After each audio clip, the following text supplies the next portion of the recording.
সবুজ সাথী, স্বাস্থ্য সাথী, খাদ্য সাথী এগুলো তো আপনারা শুনেইছেন। আর এবার ময়দান সাথী। আপনাকে জানিয়ে রাখি, বাংলার ফুটবলেও প্রকট হচ্ছে রাজনৈতিক রং। কি ময়দান সাথীর সঙ্গেও রয়েছে রাজনীতির যোগ। ময়দানে মিলিতভাবে আলাদা সংগঠন মুখ্যমন্ত্রীর দাদা ভাইয়ের। আইএফএর প্রেসিডেন্ট অজিত বন্দ্যোপাধ্যায় ময়দান সাথীর প্রধান মুখ। মুখ্যমন্ত্রীর ভাই স্বপন বন্দ্যোপাধ্যায়ও ময়দান সাথীতে। সংগঠনের মন্ত্রী অরূপ বিশ্বাসের ভাই স্বরূপ বিশ্বাসও আইএফএ সচিবের বিরুদ্ধে একজোট হতেই ময়দান সাথী। ময়দানের রাজনীতিটা বুঝি না, আমি ময়দানের কোনো দলের সঙ্গে নেই।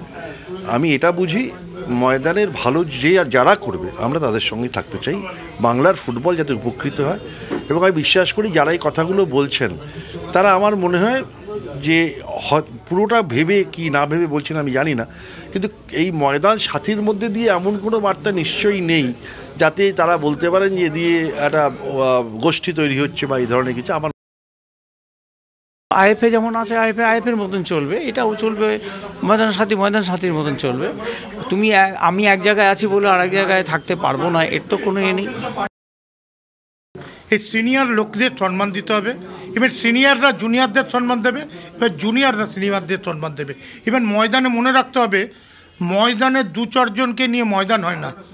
ময়দান করতে গেলে টোটাল পরিবার দরকার, সেই পরিবারকে নিয়ে কাজ করতে হবে।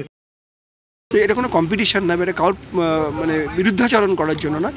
ময়দানের বিভিন্ন সমস্যাকে আমরা দ্রুততার সাথে কাজ করবো বলেই ময়দান সাথী সংগঠন তৈরি করেছে।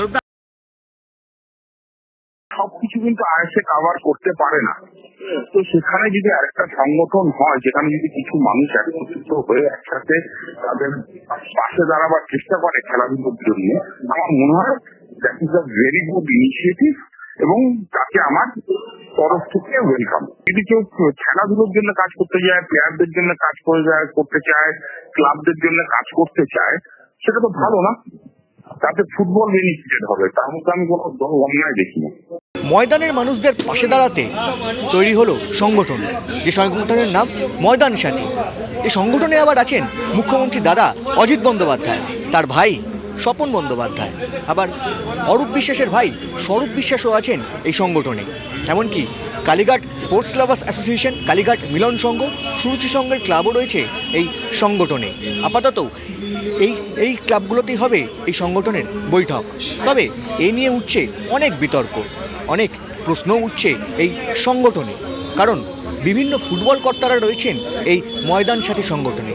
আইএফএ থাকতে কেন তৈরি হলো এই সংগঠন, প্রশ্ন তুলছেন অনেকেই। ক্যামেরায় সুদেবের সঙ্গে কৌস্তব গঙ্গোপাধ্যায়, TV9 বাংলা, কলকাতা।